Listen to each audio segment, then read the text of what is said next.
Hi guys, నేను మీ ఇంటి అబ్బాయి సాయి కుమార్. అందరు ఎలా ఉన్నారు? బాగున్నారా? నేనైతే బాగున్నాను. అందరూ బాగుండాలని కోరుకుంటున్నాను. నేను ఫ్యూ డేస్ నుంచి మా ఊర్లో ఉంటున్నాను. అంటే పర్మిషన్ పెట్టుకొని మా ఊర్లో కొన్ని పనులు ఉంటే అవి చూస్తూ ఉన్నాను. నేను సడన్గా వన్ ఆఫ్ మై ఫ్రెండ్ కలిసి నన్ను ఫస్ట్ బాగానే మాట్లాడు, తర్వాత తిట్టేశాడు. ఏందిరా ఎందుకు తిడుతున్నావురా అంటే, ఏదో నీ వల్ల మాకు పెళ్ళిళ్ళు కూడా కావట్లేదు. ఫస్ట్ డైలాగ్ ఇది. ఇదేంది, నేనేం చేశాను రా నీకు పెళ్ళి కాకపోవడానికి అని అడిగితే, మీ సాఫ్ట్వేర్ వల్ల పెళ్ళిళ్ళు పోవట్లేదు, మాకు పెళ్ళిళ్ళు కావట్లేదు. ఇదేంది, నేను ఒక సామెత ఒకప్పుడు వినేవాడిని, సాఫ్ట్వేర్ వాళ్ళు వచ్చి ఈ స్థలాల రేట్లు పెంచారు, హైదరాబాదు సిటీల్లో ఈ రేట్లు పెంచారు, అది విన్నాను. కానీ ఈ పెళ్ళిళ్ళు కాకపోవడం ఏందిరా బాబు అని అడిగితే వాడి బాధ చాలా భయంకరంగా చెప్పాడు. వాడి బాధ చెప్పిన తర్వాత నేను చాలా కమ్యూనిటీస్లో కానీ మాకు తెలిసిన రిలేటివ్స్లో అందరిని అడిగి తెలుసుకున్నాను. ప్రజెంట్ సిచ్యువేషన్ ఏంటంటే, సాఫ్ట్వేర్ జాబ్ లేకపోతే పిల్లనివ్వరంట. అసలు ఇది ఎక్కడ లాజిక్, ఇది ఏమిటి అని నాకు చాలా బాధ వేసింది. అందుకే ఈ వీడియో చేయాలనుకున్నాను. ఈ వీడియో ఎస్పెషల్లీ పిల్లలకైతే కాదు, సాఫ్ట్వేర్ జాబ్ చేసే వాళ్ళకి కాదు, యూత్కి కూడా కాదు. యూత్ చూడొచ్చు దొరికే, యూత్కి కూడా కాదు, ఓన్లీ పేరెంట్స్. యూత్ ఎవరైనా ఇది వీడియో చూస్తే మీ పేరెంట్స్ కూడా చూపించండి కంపల్సరీగా. వాళ్ళు తెలుసుకోవాలి, వాళ్ళకే ఇది వీడియో. ఎస్పెషల్లీ పేరెంట్స్ అని ఎందుకు అంటున్నానంటే, అది మీ పేరెంట్స్ కావచ్చు, మా పేరెంట్స్ కావచ్చు, ఊర్లో ఉన్న పేరెంట్స్, సిటీల్లో ఏ కల్చర్లో ఉన్న పేరెంట్స్కి మెయిన్ ఏంటంటే, అందరికీ సాఫ్ట్వేర్ జాబ్ ఉంటేనే పెళ్ళి అయ్యే పని అయితే, ఇప్పుడు మనం ఉన్నాము, మన పేరెంట్స్లో ఎంతమంది సాఫ్ట్వేర్ జాబ్ చేస్తున్నారు? వాళ్ళందరికీ పెళ్ళిళ్ళు కాలేదా? వాళ్ళ మైండ్ సెట్ అప్పటికి ఇప్పటికి ఎలా మారిపోయిందో, ఎందుకు మారిపోయిందో అది భగవంతుడికి తెలియాలి. ప్రజెంట్ ఉన్న సిచ్యువేషన్ ప్రకారం సాఫ్ట్వేర్ జాబ్ ఉంటేనే పిల్లని ఇస్తామని చెప్పి తల్లిదండ్రులు, ఆడపిల్ల తల్లిదండ్రులు అయితేనేమి, మగపిల్లల తల్లిదండ్రులు అయితేనేమి ఇదే సామెత. అరే మీరు సాఫ్ట్వేర్ జాబ్ ఉంటేనే పెళ్లి చేసుకుంటాం. సాఫ్ట్వేర్ జాబ్ ఉంటే ఏదో అసలుకి దేశానికి జవాన్ కన్నా అధికంగా కొంతమంది పేరెంట్స్ ట్రీట్ చేస్తుంటే నాకు అసలుకి చాలా బాధ కలిగింది. ఏ సాఫ్ట్వేర్ జాబ్ ఎంప్లాయీనైనా అడగండి, ఫైనల్గా మీరు ఏం చేయాలనుకుంటున్నారు, మీ చివరి ఏంటి అని అడిగితే వాళ్ళు వచ్చి కొద్ది డబ్బులు సంపాదించుకొని ఊర్లో సెటిల్ అవ్వాలి. ఫైనల్గా అల్టిమేట్గా 80% పీపుల్ ఇదే ఆన్సర్ వస్తుంది. అల్టిమేట్గా ఇంటికి వచ్చి లేకపోతే ఊర్లో వచ్చి ఏదైనా బిజినెస్, లేకపోతే ఏదైనా వ్యవసాయం, లేకపోతే ఇంకేదైనా వాళ్ళ ఇంట్రెస్ట్ కొద్దీ పెట్టుకోవాలనుకుంటారు. కానీ మీరు మటుకి సాఫ్ట్వేర్ జాబ్ని అసలుకి దాన్ని మించింది లేదు, దానికన్నా అసలు సాఫ్ట్వేర్ జాబ్ చేయకపోతే వేస్ట్ అనే ఫీలింగ్లో ఉంటారు. పిల్లలు కూడా అదే నిజం అనుకోనే, లేకపోతే ఆ పెళ్ళిళ్ళు అనే కాన్సెప్ట్ దగ్గర తెచ్చి వాడికి సాఫ్ట్వేర్ కాకుండా వేరే నాన్ ఐటీ సెక్టర్ జాబ్ కూడా ఇంట్రెస్ట్ ఉండొచ్చు.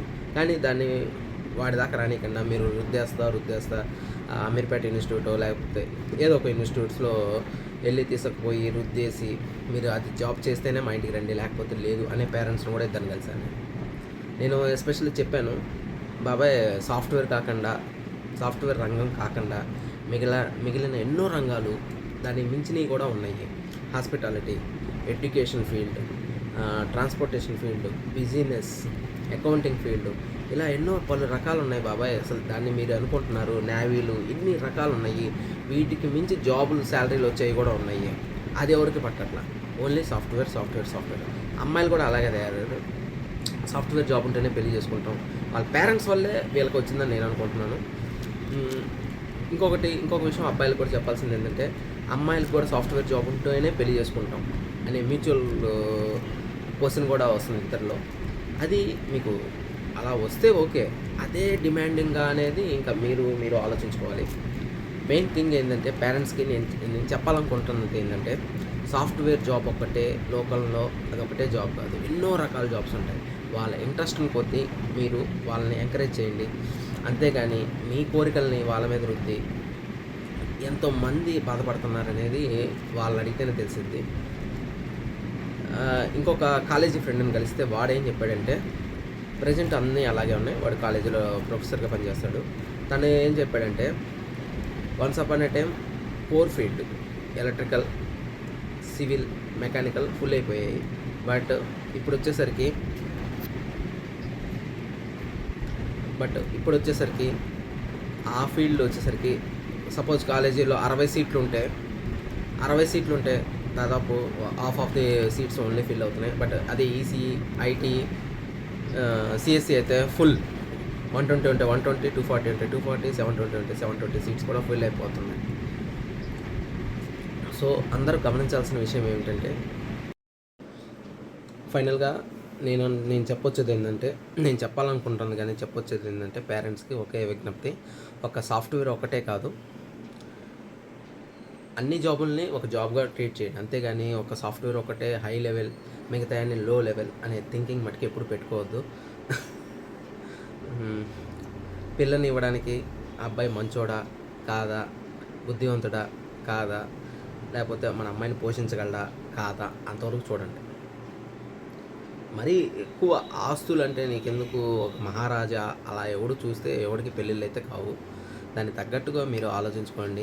మీ ఫైనాన్షియల్ పొజిషను మీరు పెళ్ళిళ్ళు చేసుకున్నప్పుడు ఎలా ఉంది, దానికంటే మెరుగ్గా ఉందా లేదా అనేది చూస్తేనే బెటర్. కానీ లేదు మాకు కాబోయే అల్లుడు మహారాజు అయి ఉండాలి, అదే ఉండాలి, ఇదే ఉండాలి అంటే మటుకి అది ఎంతవరకు సమంజసం అనేది నేను చెప్పాలనుకుంటున్నాను.